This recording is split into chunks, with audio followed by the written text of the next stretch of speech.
दुनिया की सबसे बड़ी मिस्ट्री क्या है? गॉड, एलियंस या भूत?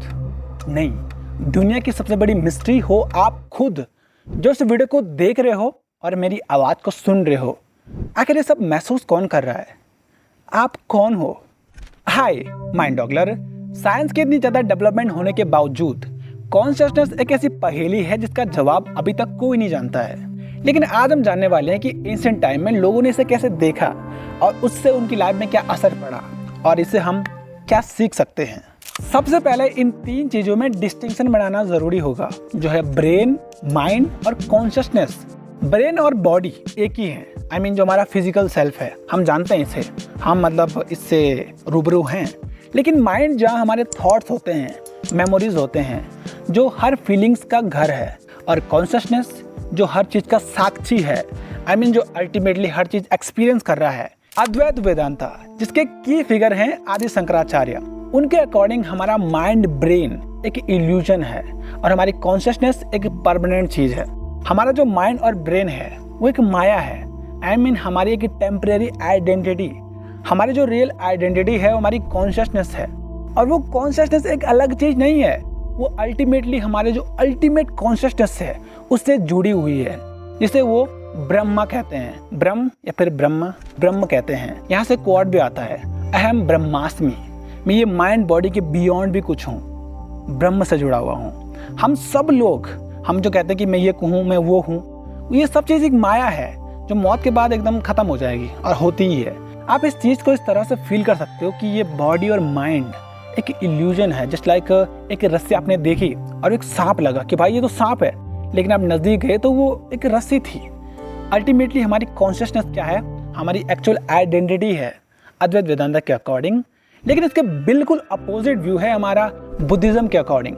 बुद्धिज़्म जिसके की फिगर हैं गौतम बुद्धा, इनके अकॉर्डिंग हमारी कॉन्शियसनेस हमारे ब्रेन और माइंड की प्रोसेसेस का रिजल्ट है, जो कि काफ़ी साइंटिफिक अंडरस्टैंडिंग के क्लोज आता है। और हमारा सेल्फ लगातार बदलता रहता है, जैसे कि नदी में पानी लगातार बहाव के साथ बदलता रहता है, उसका फ्लो बदलता रहता है। और अद्वैत वेदांता के अकॉर्डिंग ये एक लेक की तरह है, लेक में पानी स्थिर रहता है। और बुद्धिज़्म ये मानती है कि जो हमारी आत्मा है, कॉन्शियसनेस है, वो रियलिटी नहीं है, वो बस टेम्परेरी है। और हमारा यहाँ से एक कॉन्सेप्ट भी आता है, नो सेल्फ। हमारा कोई सेल्फ नहीं है, हम रियलिटी में बस टेम्परेरी हैं। We are just temporary body and mind. In ancient views ने लोगों की माइंड को बहुत ज़्यादा प्रभावित किया है। इसी से हमारी मेडिटेशन, ध्यान या फिर इंट्रोस्पेक्शन जैसे टर्म आए हैं। I mean, लोगों ने खुद को जाना, और यहीं से काफ़ी डॉगमास भी आए हैं। लोग हमें ये मानते थे कि हमारी जो माइंड और बॉडी है इसमें कोई स्पिरिट आ सकती है। और जब कोई बीमार होता है, उसको कोई साइकोलॉजिकल डिसऑर्डर हो गया या फिर उसकी मतलब माइंड में बहुत सारी बीमारियां होती हैं, हम अब जानते हैं क्योंकि आज के टाइम में मॉडर्न साइकोलॉजी है। लेकिन पास्ट में लोगों ने इसे स्पिरिट या फिर डेविल्स, डीमंस से कंपेयर करा, और इसकी वजह से लोगों ने कई चीज़ सेक्रीफाइस भी करी हैं। I mean, जानवरों की हत्या करना या फिर जिसपे वो डेविल गया है उसको ही मार देना। और आज के टाइम में भी ये है। I mean, मैं एक गांव में रहता हूँ, और यहाँ अगर किसी को बीमारी होती है, मेंटल डिसऑर्डर होता है, तो लोग उसे साइकोलॉजिस्ट के पास नहीं ले जाते हैं, बल्कि बाबा के पास ले जाते हैं। अब मैं या फिर लोग उसके बारे में ओपनली क्यों नहीं कहते हैं, उसको क्रिटिसाइज क्यों नहीं करते हैं? क्योंकि ये चीज़ें कल्चर से जुड़ी हुई हैं, लोगों की अपनी फीलिंग उससे जुड़ी हुई हैं। अगर मैं उसके खिलाफ कुछ बोलूँगा तो लोग की मतलब फीलिंग हर्ट हो जाएंगी, और हर्ट होंगी तो लोग भला बुरा कहेंगे, यहाँ तक कि लड़ाई झगड़ा भी हो सकता है।